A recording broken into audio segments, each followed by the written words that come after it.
Juventude Manufahi celebra lorong massacre Santa Cruz pada laruan Luresing itu, atividade oin-oin. Juventude Hamutuco sobrevivente e município Manufahi organiza comunidade onde halau atividade oin-oin atau comemora lorong importante massacre Santa Cruz. Atividade nebe realiza makanesan seminário lawain usi aldea Ailuli to capital Same, misa, karya ifunan ia cemitério no ikusliu visita estátua Dom Boaventura. Presidente Comissão Organizadora agradece a participação do autoridade do município, no nemos apoio nebe hetang do governo, onde realiza a atividade hirakne.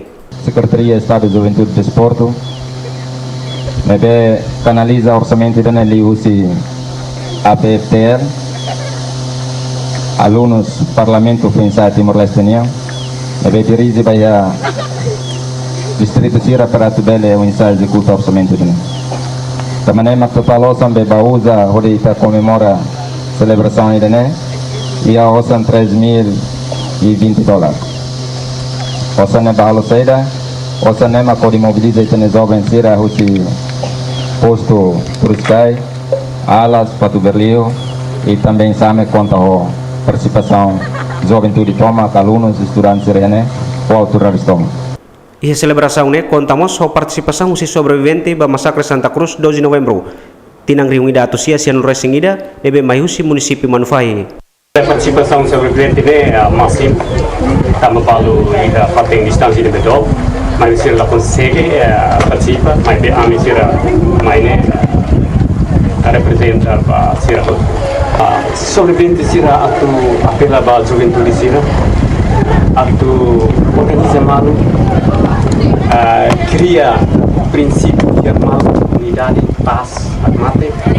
E nós aproveita a oportunidade de atu acesso à escola, estuda para atubele principal raida né juventude da ipus né compara ao ulu né cada diferença douglas até né tá nem precisa de socialização ida quando vai história passado para ser a bela muda mentalidade né. Ia fatinganesan representante autoridade município Manufahi, husuba jovem sira he tempo ohin loron, atau banatitur espiritu juventude uluknian, hodi hatudo matenek.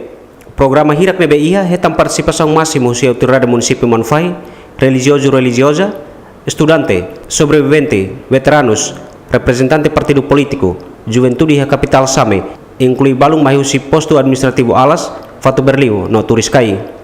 Durante realiza atividade hirakne, hetan segurança máximo su Polícia Nacional Timor-Leste município Manufahi. Dedi Rosa, GMN.